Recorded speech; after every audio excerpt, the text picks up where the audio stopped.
Welcome to this episode of Leaders with Purpose, where we're joined by Daniela Flores, who is co-founder of an amazing business, Purpose Union, who are essentially a social purpose agency. And in the episode, we cover a huge range of topics. As you can imagine, Daniela has such a wealth of knowledge and experience to share with us. So we talk about what does purpose mean, and actually for Purpose Union, quite a broad range. So really unpacking kind of some of the different lenses that they approach social purpose with organisations. The juggle is real. So what does it mean to be a co-founder of an agency nearly just 7 years old, whilst the reality of being a working mum with 2 kids and a dog. So we cover the juggle, and then also really thinking about how do you pay it forward as a leader. So how are we lifting the next generation of people coming through these different industries and setting them up for success? So really thinking about how we can open up the door for other people to come through. So it is an amazing jam-packed session, and yeah, tune in, subscribe. Welcome, Daniela. I'm so excited to have you here. Thank you so much for agreeing to join us on our inaugural series of Leaders with Purpose. So we were introduced by a mutual friend, and by some twist of fate, our sort of lives seem to orbit around each other. Same offices, same kind of business. You also run an agency. We're all from South East London, so today it's going to be super real. We're going to keep it real. You know, there's a lot of love for you in Manifesto, and we really admire the work that you do, which you're going to tell us all about. And very recently, congratulations, named Top 40 over 40, is that right? Top 40 over 40, just women in PR. Yeah, so maybe you can, yeah. So we're honoured to have you here, a woman of accreditation, and super excited to unpack our pillars with you. So welcome. We would love you to introduce yourself. So tell us your story, you know, what's the journey that you've been on? And I guess I'd love to understand if there were like a sliding doors moment or just a build up of what led you to founding and running Purpose Union. Great, thank you. Yeah, it was what everyone calls kind of a squiggly line career. It wasn't like I was destined to be a founder of a purpose-led agency, but I ended up working in sort of various industries from journalism and financial services, and then ended up in the world of financial comms, worked for a lot of agencies in Europe, Middle East and Latin America, and then kind of landing back in London, and was working for a lot of really interesting companies. But then, so as it evolved, my now co-founder came to join where I was working, and we started working on social purpose work, which about 6 or 7 years ago was not what it is today. So it was a really interesting learning curve for me, having had more of a kind of a corporate comms background and just seeing the interest and the appetite in the world of purpose. So together with our other co-founder, we set up Purpose Union about 6 years ago. Nearly 7. And, it was maybe a bit of a sliding doors moment in terms of just understanding that there was this whole world out there that I wasn't aware of, and this appetite, increasing appetite for organizations to be more purpose driven and to have a more positive impact in society, and helping them to do that. Basically, yeah. Amazing. And so I'm glad you had a sliding doors moment, because I wanted to get that into the question at some point. So is there anything that sort of has surprised you on that journey? So you sort of were thinking, oh, okay, there's something here in this space. Like, any surprises along those 7 years? Yeah, a lot of surprises. Yeah. I think anyone who runs related to will know that every day is a surprise. Some are welcome, some welcome. Yeah. on what it is. I think, in terms of just how like fulfilling it's been, and how the congruency, because I think when you're, the kind of work I was doing before and the work I'm doing now, it's just where everything kind of aligns and fits together. And I'll talk obviously more about sort of purpose and personal purpose and organizational purpose. And I think it has been that the congruency of how I live my life and the passion I have for the issues and the work that we do just flows through into my personal life and personal endeavors as well. So it's really nice to kind of live and breathe all the time and not feel like you're one person at work and one person at home. And yeah, the surprises of, I mean, obviously we set up in 2018, 19. So just before COVID and George Floyd and lots of things. So then there were all those kind of external surprises, which helped to shake the purpose agenda. And it was very much, so much happening, which then led to organizations, and whether that's, not just charities, but corporates and multinationals, then coming to us and saying, okay, we need to do things differently, think about things differently, for our internal stakeholders, external stakeholders. And so that was, our world of surprises and just us adapting to that kind of changing external environment.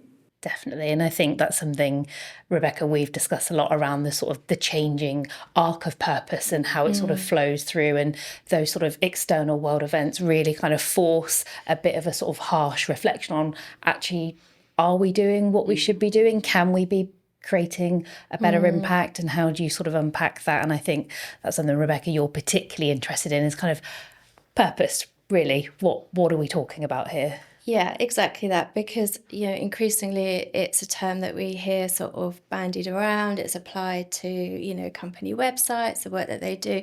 So I'm really interested, it can mean many things. Individual purpose is different from organisational purpose. And yet somehow when you weave in the kind of why do we exist, there's a levelling up of performance that happens both on an individual and organisational level. So we can unpack that a little bit. But I guess for the listeners that sort of don't know you, or sort of the average person, the person in the lift, when you talk about purpose, what does it mean to you? What does it mean to Purpose Union? Yeah, it's such a good question, because I feel like everyone has their own interpretation of what purpose is. And as you say, whether it's individual purpose or corporate purpose, and actually, when we set up Purpose Union, we did talk about ourselves, and we still talk about ourselves as a social purpose strategy firm. And I remember at the beginning, everyone would be like, well, what's social purpose? Is that different from purpose?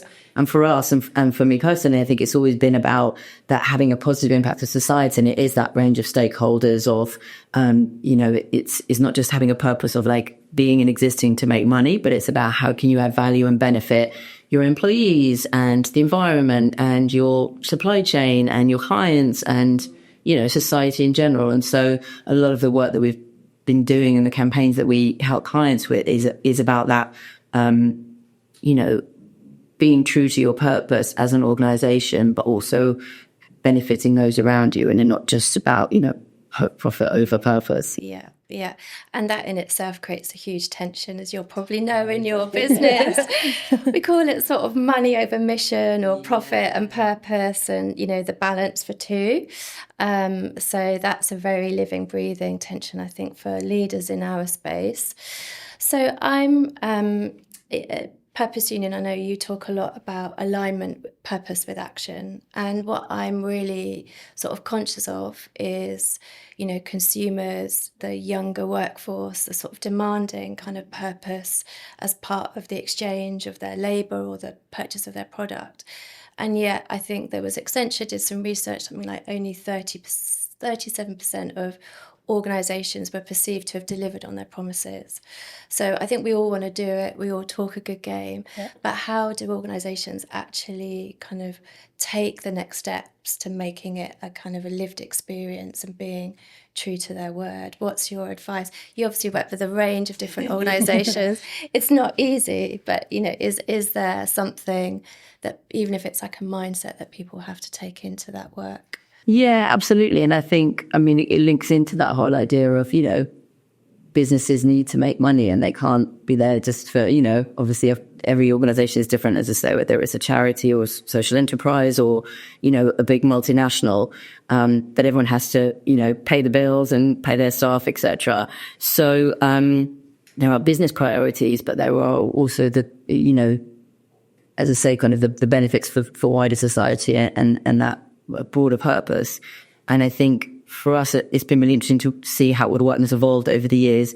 And it always comes back to the tone from the top in terms of the leaders and how they're running the business. And we've had some, potential clients have approached us, and it's very clear as the marketing person, and it's very much the marketing initiative.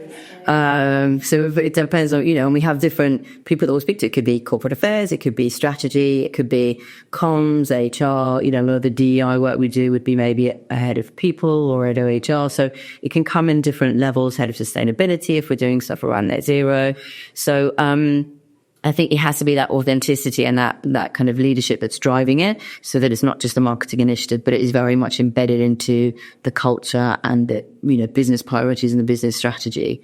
And then that does cascade throughout the organization. So when it comes to that new generation of employees or consumers, as you say, purpose is incredibly important to Gen Z and millennials. And we're seeing, that there's so much research out there. We've had some Purpose Pulse research, which we released last year.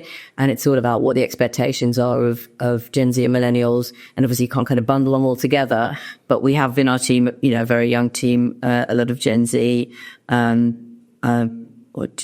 Gen Z and millennials, kind of a mixture of both, I think. And I think that what you understand from them as their priorities is really interesting, because it is very much values driven. It's very much purpose driven. Behavioral, how they expect leaders to behave, authenticity, and that, particularly with social media, they'll get called out on stuff, and that is not pretty. Yeah. And I think, one of the tensions that we, observe and experience ourselves is that, you're dealing with a sort of a hugely sort of passionate, literate group of people, Absolutely. Highly literate group of people. And yet somehow you have the experience of running the business and knowing at some point there are trade-offs that you have to make. And there can often be, like we observe, some tension in purpose-led organisations where everybody wants the same outcome, but the route to getting there or the speed just perhaps doesn't fully align. And I wondered if you had any thoughts about sort of, you talked about the authenticity from the top. And I think one of the problems that leaders have is like there's just so much to consume, and this sort of expectation that you're knowledgeable about everything. And I think what you're saying is just it needs really good sponsorship from the top, but you can execute it through different channels on the ground. Yeah, absolutely. And I think, it takes everyone in the business to be on board with these kind of strategies and initiatives. And again, it comes down to what's happening in the external environment. If we've seen with debates around, climate and net zero, for example, we've seen with, Trump and, conversations around DEI and how that's evolved. If you have the CEO saying one thing and everyone else internally not being on board, you have to have the whole executive team. As I say, whether it's the head of DEI, head of people, head of sustainability, everyone has to be aligned and working towards the same goal, because it can make it very challenging. You're always going to have, that potential tension, as you say, between, what's most cost effective for the business, but also what's the right thing to do. And I think that's what we find increasingly in the work that we're doing is becoming more complex, there's much more sensitive issues. And so it's helping clients to navigate that landscape and what they should be thinking about internally and what they should be communicating externally. I think that's a big challenge at the moment. Yeah, and I think, for organisations where perhaps the leaders are saying, look, this is just too hard. There's so many things that feel that I should have a really clear opinion on and a clear stance, or they're under commercial pressures and they're saying, like, let's just dial it down and not do it. I mean, what would you say to them as to, why it's essential that they do keep purpose at the heart of, their ongoing agenda and strategy? Yeah, absolutely. And it's happening a lot, I think, that there is maybe that fear factor, and that there's very high expectations of leaders about what they should say, what they shouldn't say, when they should speak out. We have kind of a whole framework called the STAND framework, which helps. We work with a lot of clients to identify, what are the issues that align with them as an organization? Because you can't be talking about everything. They've also got to run a business, so they can't be speaking out on Gaza and Russia and Ukraine and, trans rights. And, there's so many different things that people are expected to speak out on. So it's a kind of an assessment of, okay, what are the most important issues for you as business, for you personally as a leader, for your employees, and then determining when they should be speaking out. If they're posting about, Black Lives Matter or International Women's Day, but then internally their policies and the way they treat their staff or externally how they behave isn't congruent, then, that throws a whole lot of problems in the air. So I think it's about, it's about really making sure that they're clear on when they should be speaking out, and how they want to communicate that. And we've seen it actually with a lot of, I had a conversation a while ago with somebody who was saying, they're head of some business division over in the US at a big energy company, and they're being asked about, fertility, women's fertility rights in a town hall meeting. And it's, so I didn't know I'd have to be, you have to know about this. So it's like, how prepared can you be? What are you expected to say? It is, a lot of it is about engaging with your internal workforce and keeping them, reassuring them and making sure that they're a priority, so that you're not, talking about something externally that isn't aligned with your values internally. Yeah. And so I was running a talk last week for a charity, and we were talking about navigating and leading through change. And it was really interesting around kind of certainty. There was this sort of, there's human nature. I need to know what's happening. Why can't you tell me the plan? I guess, Rebecca, what you were saying around this expectation of how transparent you can be. But something that really stuck with me was some of the team saying, do you know what? I just don't feel safe in the world right now, and I need to feel safe at work. So I guess there is kind of like how striking that balance between, like, maybe you're not speaking out publicly, but you have to acknowledge what's happening in the world within your sort of employee ecosystems. So kind of, is some of the work that you're doing kind of really supporting leaders in kind of like actually how you show up will affect how your teams feel about you as a leader? Absolutely. And then because of that, because it's such a unsafe and uncertain world, and the issues, as I say, particularly with sort of Trump in the US, but that's filtered through over to the UK as well, and the rest of Europe, and organizations, like how employees feel, whether they feel safe or comfortable or included in the workplace or listened to. It's so important, to kind of create these, dialogues where basically it's ensuring that leadership is listening to its employees and hearing them and making them feel, valued and understood, because it's so crazy out there. That's the one place where they need to feel like a bit of sanctuary, I suppose. Yeah, super interesting, the theme of safety, because I think that is something that leaders have got 100% influence and control. So you just mentioned a sort of a framework for thinking about these things, which would be perhaps interesting for our listeners to understand. But one of the ways that we sort of think about it is like, what's in your span of control, what's in your span of influence, and what's in your span of interest. And when I have to make decisions really quickly, I'll kind of go, okay, where is it? And I was asked to have an opinion on something that that is probably not suitable for this podcast, but it's in my zone of interest. It's not in my zone of control. So therefore, my response to that person is really different. But I think sort of looping back to safety, like for me, Lou knows that she's smiling, she knows what I'm going to say.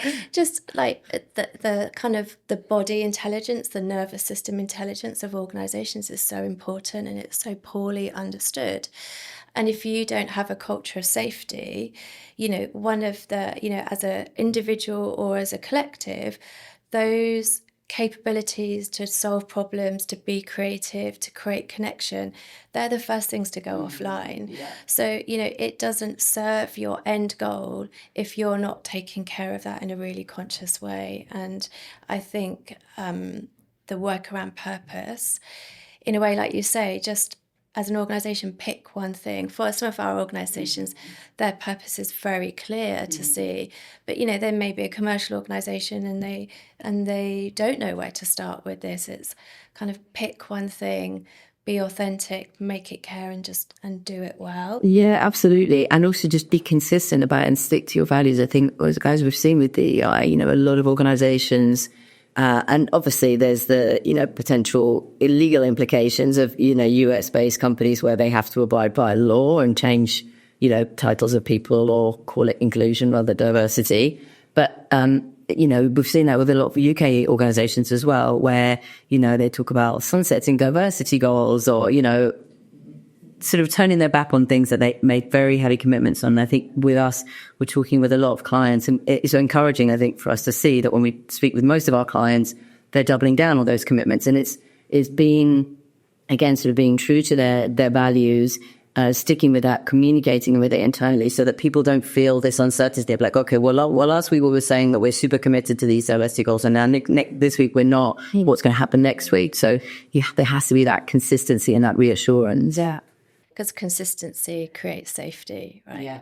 You can't give absolute certainty, but you can give clarity on the next step, what your position is, how it might be evolving. I think people should not be afraid to have a working position on something, particularly at the moment we're talking a lot about AI, the ethics of AI, what does that mean, the impact on purpose, the wider existential questions are enormous. And people in my business saying, well, all of these things, what does it mean? What does it mean? And I was like, well, like right now we can only hold a working position because there is so much information that we don't yet know. But, what I'm committed to is to keep having the conversation and for me to change that position as we learn more. Yeah, and AI is actually a really interesting one because, obviously everyone's talking about it at the moment. And particularly in the purpose world in terms of sort of ethical AI and, how many organizations actually have AI policies in place, and do their, staff know what the AI policy is? Have they been involved in co-creating it? Is there fear of, again, it comes to ourselves, is there fear of losing their job?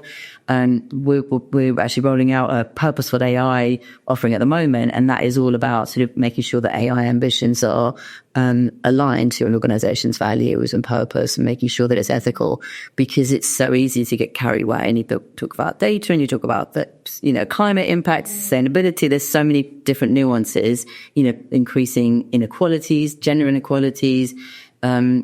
So I think, that's a whole other debate for leaders at the moment as well. Definitely. And even sort of as a charity trustee, at board level, it's sort of, the questions around like, what is the plan for AI? What is the role of AI? And it's kind of like, actually, it's more flipping the question. If our mission is to do X and Y, how could AI and technology accelerate some of this stuff? But I guess, Rebecca, the conversation we've been having is, and what are the consequences of that? So to your point around like a framework and just giving people something to start from. So, one organisational leader a couple of weeks ago said, Lou, I'm staring into a dark room. I have absolutely no idea where to start. Where do I shine that torch? It's like, we'll do it together. We're going in. Don't worry, it's fine. And so what's your thoughts around people's appetite for actually sort of approaching AI in this way, rather than just, it's this thing that we just slot into what we do and it, The idea is that it shouldn't just be like an add-on. It's, but it is like an HR policy or something that should be embedded into the whole strategy of the business, because it's revolutionizing everything. And if, it's putting, it's either enhancing jobs or putting people out of work, or it shouldn't be a kind of an add-on of like, oh yeah, we'll just do a bit of AI on the side. Like, you have everyone, using different tools. Some people say, Gemini is the best, or Claude, or whatever. Everyone has different skills and levels. So already is creating totally different, uneven, playing fields and inequality. So how do you kind of level up that playing field and make sure that as an organization, you're bringing everyone on the journey with you and taking it forward in a constructive and, positive and transparent, fair way that's, inclusive for everyone in the organization? There's something around, like, we've been discussing around, like, the role of a leader now, if you go even back a year, 2 years, 3 years, and I guess, you founded Purpose Union just before COVID. So like the system that leaders are kind of existing in is so messy. It's no longer just this industry, because your industry is now connected to these other cluster industries. And now I've got to know about AI and technology. What do you think that's going to do to like actually the leaders of the next generation, like the type of skills or the type of things that are going to set them up for sort of success, as opposed to the traditional routes of just progressing up the hierarchy? Or it's so interesting. I love all these discussions about like leadership qualities and how it's evolved and what was expected of a leader, as you say, 5 years ago, almost expected now, and what we expect to be in the future. And again, it links into that conversation about Gen Z, and their expectations and how they're going to be as leaders and what they're going to prioritize. It is very much they're going to be, from what I understand, very, very purpose focused and very authentic. And the skills that we're looking at, you want someone who's got, business sense and, strategic oversight, but you also need that empathy, a lot of, that kind of listen, as I say, like when you're dealing with sensitive or complex issues in an organization, you need somebody who's going to be able to listen and really take things on board from people and not just kind of drive forward the business regardless and kind of taking a prisoner's approach. And I think that is sort of super interesting and also sort of a conundrum in itself. And we've talked a little bit about this before, Danny, but the sense of, and I don't necessarily want to overlay gender, but it feels like modern leadership, to stereotype, perhaps pulls on a lot more traditional sort of feminine kind of qualities that can be embodied by either gender, but listening, empathy, collaboration, taking people with you. And I think there is a real juxtaposition, a real conflict actually, as being that person who's holding the space. I'm listening to you, I want you to feel safe, I want you to do these things. And then the person has to make a really difficult decision that can have, individual or kind of team impact. And perhaps that's something that we can come back to. Just bringing it back to purpose a little bit, because there's also Gen Z, there's so much that we could go just a whole series with Danny. Just do you have a sense that that there is, so in our world, I think it's really easy to forget lots of our clients are just, their purpose at their core. There's a whole raft of industries that, are just sort of traditional commercial industries. Do you feel that there is a momentum towards having a purpose agenda across lots of industries, or do you feel like that is under threat? So super interesting what you said about some people are doubling down. How much of it is lip service? How much of it is kind of reason to be hopeful, I guess? Yeah, I think, I'd like to think there's lots of reasons to be hopeful. I definitely think, as well, like it helps, whether it's sort of, headlines or clickbait in terms of, you hear the stories of the companies who've given up their DEI, commitments, but there's a billion other companies that haven't. They're just beavering away quietly and carrying on or doubling down. But obviously it doesn't make the headlines if they just say, yeah, we're carrying on. There's no football bias. It's not very interesting.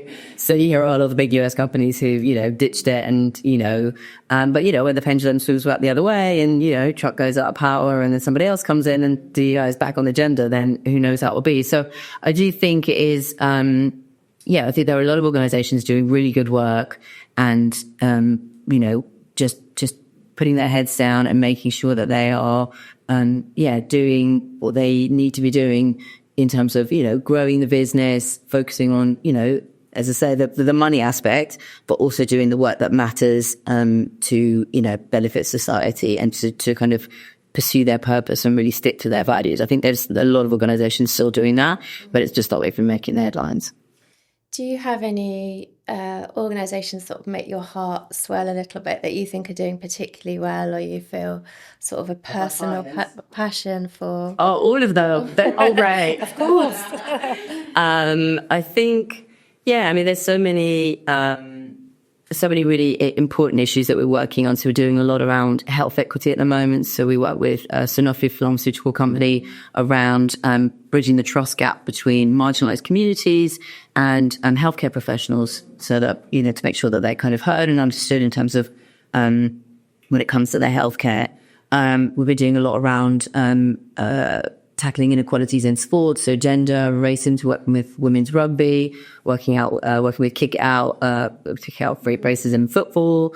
We're doing a lot in terms of climate, work with WaterAid, and some other sort of big organizations on, again, kind of, managing that messaging around net zero ambitions. Everyone was rather ambitious about their net zero for 2030 commitments.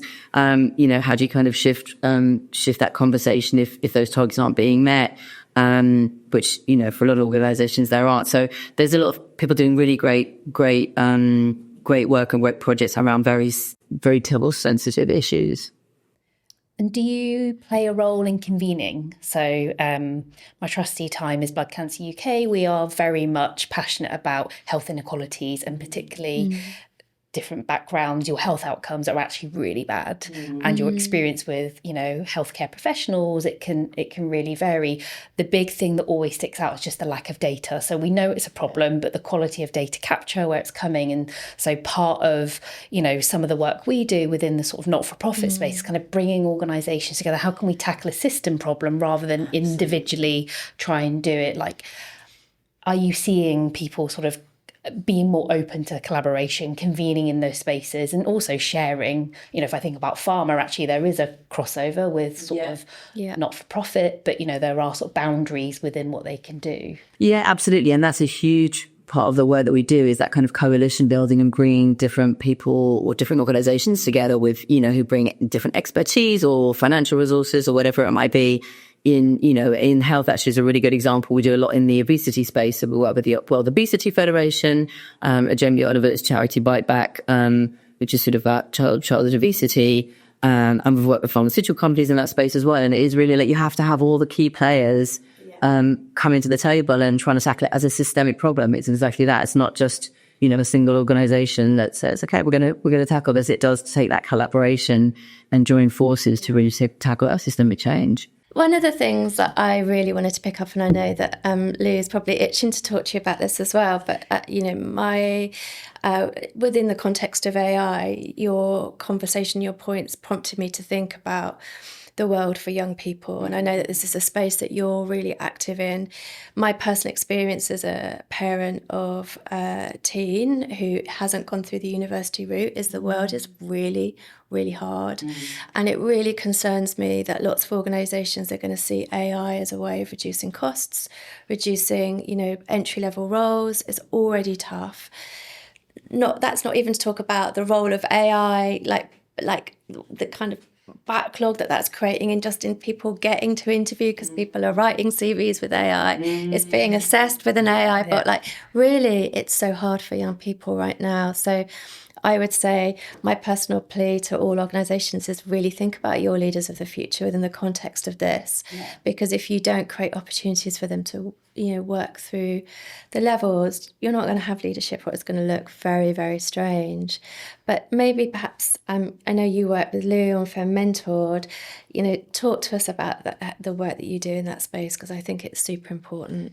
Yeah, and I think actually, just on that point, I think it's so interesting, because I totally agree in terms of the recruitment process and what people are using, young people are using AI for, and getting into the job market in the first place is so difficult. But then also how that kind of moves everything, it's difficult for young people. It's also, I know a lot of senior women who are getting edged out the other side, because then the more junior roles, where particularly in the PR industry of, writing press releases, if you can just put it through ChatGPT, happy days. But then it means that then the more junior people get to do the more strategic work, which is great. And they're moving up the ladder, but then that kind of makes them makes it cost effective then to keep the middle tier people and get rid of the senior people. So I'm seeing a lot of that in the PR industry, which is quite disconcerting, I think. But in terms of what that means for youngsters, and we've had this conversation before in terms of the appeal of apprenticeships and people just coming out to work and maybe skipping university, and how to get into the amount of people that I meet when I go to events, young people who are sort of desperate for any kind of, work placement or internship or just any guidance. I do a lot of mentoring, because it's really tough to get into the world of comms these days. So as much as I can, I try and help as much as I can. Yeah, definitely. And I think there's an assumption in the kind of business world that, if you sort of think back to the sort of days of graduate schemes, that's just a normal route for people. Yeah. My sense is, or my knowledge is, that university is off the cards for lots of people. It's simply unaffordable. And then you hear statistics where 25% of apprenticeship places are being taken by graduates because they had opportunities. So, organisations really need to think, how do they create opportunity for the workforce of the future? Because it feels like those barriers to entry are so much higher than it was for us. You could have walked into an agency in Soho, you could have got a job temping, filing or whatever, and that led to something. I just don't believe those same opportunities exist, and I think there's a lot of sort of naivety or kind of blinkered thinking about this. Yeah, and I think it's very also, it varies very much from industry to industry. And we work with Compass Group, which is in kind of the food services business. And actually, that's one of the industries where it is quite barrierless, and it's easy to kind of, come in as a, waitress or bar person, work your way up to manager level. And so that social mobility is a big thing for them. And I think, but, other industries are very, as you say, graduates taking apprenticeships for apprenticeship roles. It just makes it very, very challenging for young people now. And then, if they go to university, they, amass a huge amount of student debt, and then they can't get on the property ladder because, particularly in London, property is so expensive. So it's brutal. I mean, I don't envy them, I have to say. Yeah. And so with your sort of coaching and mentoring, so I guess if I thought about the job I'm doing now, I just didn't know that this was possible. Totally. 20 years ago, right? I didn't know that the charity sector existed. I certainly didn't know about agency, small town, doing direct marketing for power tools. I was really kind of living my dream. But it was volunteer youth work that opened my eyes to, if you help and support young people, maybe this is kind of the change. And so in terms of that sort of mentoring coaching, is there anything that you're involved in where you're actually out there showing young people different access routes to sort of their careers and, even knowing that PR is a career option, right? Yeah, absolutely. And exactly the same thing. I never sort of, nobody really talked about purpose. I was looking at career options. And so, but it's still fun that now that I'll, go to, as I say, kind of network events, and I'll meet young people who are either studying or recently graduated, and I talk to them about Purpose Union or about, purpose agencies more broadly. And they're like, wow, I didn't know that was an actual thing. I could get paid for it. And I'd say, yeah, you can. Because I think it's also in the traditional route, either you go into the charity sector or you go into the business world. But there's a shall choose it. Exactly. And actually, it's really interesting with, as you discovered with your work at Manifesto, and what we do is very, as you say, and very aligned, helping both types of organizations and helping them to be, good, solid businesses, but also, benefiting wider society. And so a lot of the conversations I have, I go to a lot of women's networking events, sort of, women in PR, and there's PR moms, and lots of kind of female driven, networking groups and events. And I think it's just making it clear that is an option for people. There is this kind of the purpose world that they can get into. And I think particularly, PR has a reputation of being very much kind of, middle class, white women, I have to say. So, which I fit into that category. But I'm always really encouraging, we'll work a lot with sort of, there's organizations like the Taylor Baylor Foundation, where they're really encouraging people from different backgrounds to come into the world of, whether you call it PR or cons, however it's evolved, or, the world of purpose and agencies. And just to bring those different perspectives. And, our team, we have, very different people with very different backgrounds, different perspectives. And that's why it's so, such a rich pool of kind of talent and advice for our clients and different perspectives, because, it's again, it just comes down to that kind of diversity question about what you're bringing to the table. Yeah. And it isn't just metrics, it's your mindset, how you show up, that sort of lived experience, it shapes you into how you might approach a problem. And also from an age, whether it's a background perspective or an age perspective, I think it's so important to have those different visions. Definitely. So you mentioned networking, and you are an amazing networker. And despite appearances of me and Rebecca hosting a podcast, actually it's really energy draining for us, I'm a natural introvert. And so, yes, I present as otherwise. We ran an emergency programme for women affected by redundancy in the charity sector. And we ran some breakout rooms a couple of weeks ago, and we gave people the choice. Everyone jumped to the supporting how to network, feeling confident. Where do I start? How do I prepare for something like this? And so, I wondered kind of in terms of how you approach networking, but then the people showing up at those events, how do they feel? Are they scared? What? Yeah, it's so interesting because I just was listening on a sort of online webinar yesterday, and again, it was a lot of conversation. I went to a couple of events recently over the last couple of weeks, and so many people saying how much they hate hated networking. And I think maybe it's because I worked in PR for like a billion years. So it's like been drilled into me. But I love it. I love going to, walking into a room and having a glass of champagne and just chatting with whoever's there. But I know that it's very difficult for a lot of people, whether they're introverts or not, and just if you walk into a room with people you don't know. But I think maybe that's why I love doing the women's networking, because everyone's just like really friendly, and it's not, when it is like a big conference of like 1,000 people and, maybe much more senior people than you, or you don't necessarily know the industry that well, it can be really, really daunting. But yeah, I've often sort of during my career, I've often kind of run sessions on how to network. So I'm very happy to give insights, but I think it can be very difficult for a lot of people, but it's so valuable, and particularly when it comes to expanding your own network, looking for the next job, bringing in new business. Like, there's so many benefits to it, and just, help to, increase your confidence. So I would definitely encourage it, but, and it's not like, you're born with it, or, it is a skill that you can develop. I think you make a really good point about sort of seeking out those spaces that feel comfortable for you. Yeah. I think our experience, Lou, and definitely I've spent most of my career in digital transformation, being in a lot of rooms where I'm the only woman or one of a few women, and there's a real height inequity, there's a volume inequity. So there's networking events where literally people are taller and looking over your head, and you're sort of leaning to one side and like having to really project your voice because you're trying to be heard over this room full of men. Actually, it can feel like quite a difficult exercise.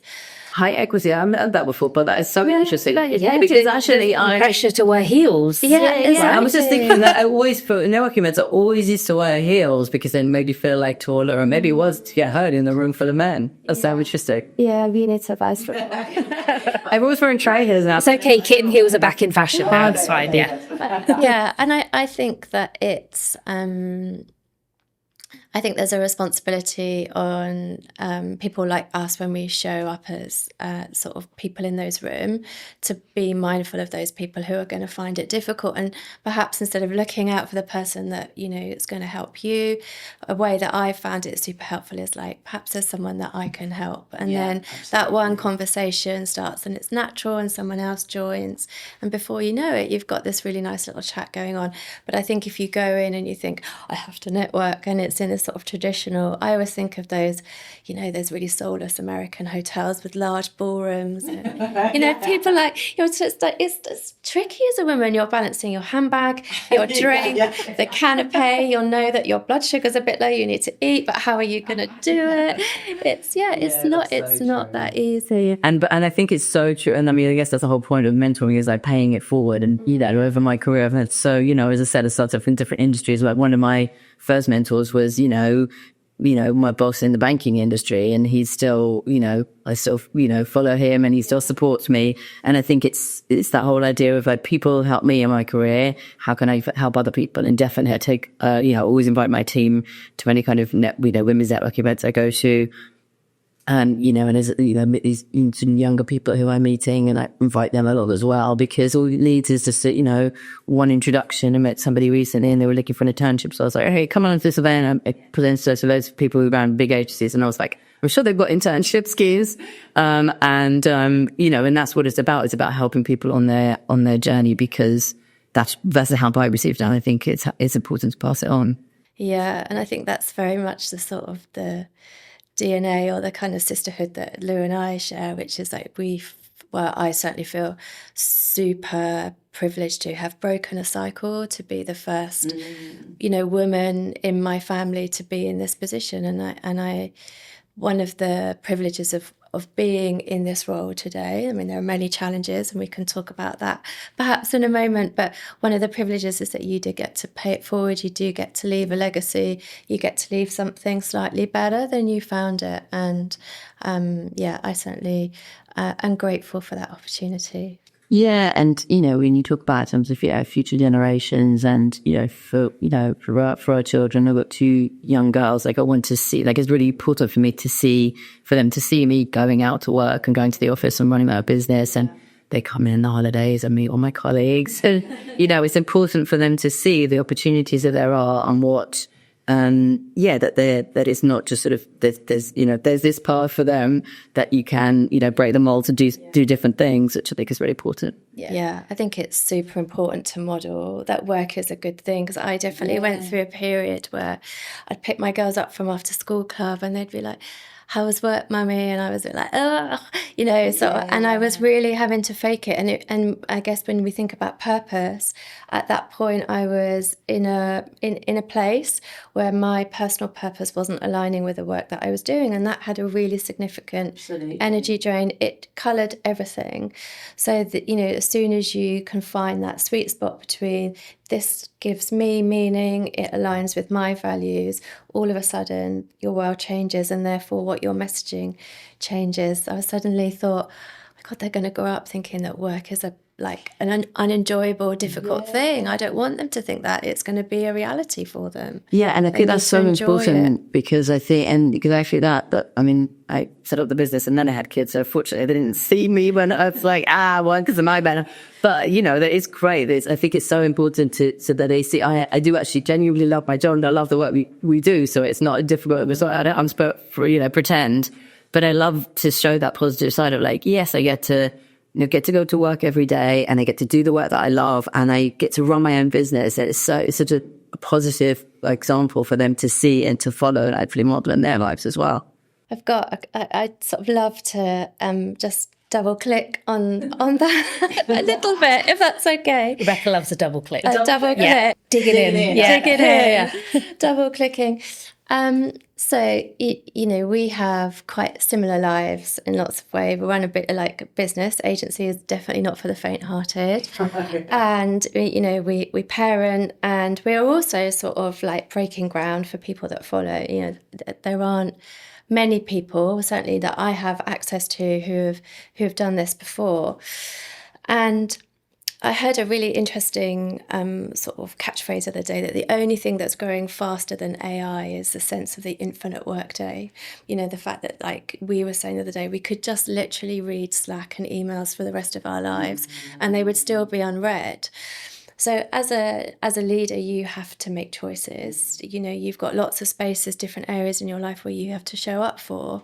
So how do you manage that pressure, and how do you know what to let go of, or how does it play out for you? Because I definitely have times where I feel like, I'm maybe just nailing it, and then I always think that's really dangerous to think that, because inevitably there'll be some disaster, and then you'll be sort of like, oh my goodness, how are we going to make this work again? But yeah, really interested because I see how many plates you juggle, and I feel it. And that's exactly those, the highs and lows I have one day. Yeah. It's not even like a week or it's just on a day-to-day basis where I'm like, I have totally nailed it. I'm like a great female founder and I'm a great mom and I'm a great work, everything. And the next day I'm like, okay, I'm bored from everything. I've just managed to drop all the face that I juggled yesterday.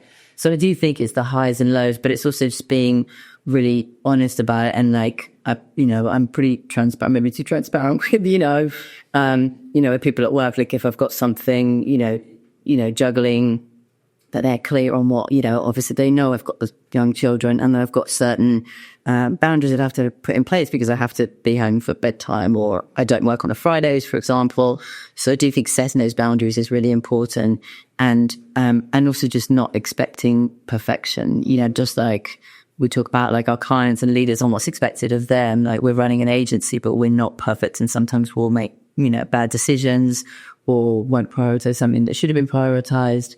And I try not to beat myself up about it, because I can't, it's impossible to be a perfect mother and a perfect agency founder every day of every week. But I discovered it's very detrimental for my mental health. So I'll do the best I can, and sometimes it's good enough and sometimes it's not. Yeah, I think that's the nub of it, isn't it? Like, is good enough. And I think I definitely had to go on a journey of learning how to be a lot less sort of self-critical, because it doesn't change anything. You can tell yourself all the terrible things, you know, in the world, but it doesn't change the reality. So you might as well just use that energy sort of somewhere else. And yes, I mean, and just every day is a new day. You can reset at any point. So, and not having that, and I mean, to kind of keep that kind of perfect image of like, oh yeah, I've got, you know, I'm juggling all the plates and everything, so I'm doing everything amazingly. It's just that being honest about what the challenges are and calling in support when you need it. And if at times where I'm like, okay, I need my nanny to help out, you know, have extra hours to cover me because I've got to go to this event, or I need, you know, my husband to take over, or I need my team to pick something up because I didn't finish it in time for the weekend, or whatever it is, you've got to ask for help. It's impossible to do on your own. Yeah. And that's part of that is being an authentic leader, right? Yeah. So being able to be vulnerable, being able to kind of actually, this is where I'm really kind of strong. I can do this, you know. I guess, Rebecca, that's something we've sort of worked on together. Like, I'm like, any copywriting, any kind of craft or creativity, Rebecca, I will make you a mean slide deck in about 20 minutes, no problem. But just knowing like where your strengths are, owning that, and where you maybe don't feel as comfortable. Okay, so what are the guardrails I'm putting around that? But it's okay to not be great at everything, and people need to stop expecting that. We are only human, and you know, perfection doesn't exist. Daniela, a question that we're asking all our guests to leave a little bit of a legacy on the podcast. What's the one bit of advice or insight that you would leave for a kind of a current or a future leader? Yeah, I mean, maybe it's a bit of a cliche, but I would just say how important it is to stick to your own values and your own personal purpose. And I think it's so easy, you know, as we said, in the current environment, to be swayed by political shifts or economic pressures or societal trends. And I think it's, you know, as I said, the pendulum can swing one way and it very quickly can swing back. So don't just kind of go with the flow, what everyone else is doing. You know, stick to what's important to you as an individual, as a leader, as an organization, and stay true to those values, and that purpose. And that should, you know, hopefully, you know, steer you well through the storm. There's huge amounts, if you just Google sort of frameworks or reflection exercises you can do to help you unpack sort of your own purpose and your own values. I think particularly as a younger person, if your interior isn't as stable as you want it to be, it's really easy to sort of project onto other people. But one of the things that I've found sort of super insightful is when you sort of unpack purpose statements, and lots of organisations have them. You know, Patagonia has a really inspiring one, for example. But when you dig into individual, like Oprah has one, and Brené Brown, you know, it is actually, she's sort of basically, the reason for her work is to help people not walk around the world, you know, carrying these bags of shame. You know, like, it's not to be a successful author or be a podcaster, but it's like there's a mission like underneath it all. And I think if you spend some time, figure out your own purpose statement, it's... Yeah, and absolutely. And what you were saying earlier about in terms of like leaving the world in a better place than you found it, which is one of my co-founder, Barry, his big things that he always talks about. And whether that's for, you know, and as a leader or as an organization, for society, whether that's for your children, whatever it is, that it should be, something that you feel very passionate about, that you think is going to make life better for, you know, for you, others around you, and those to follow.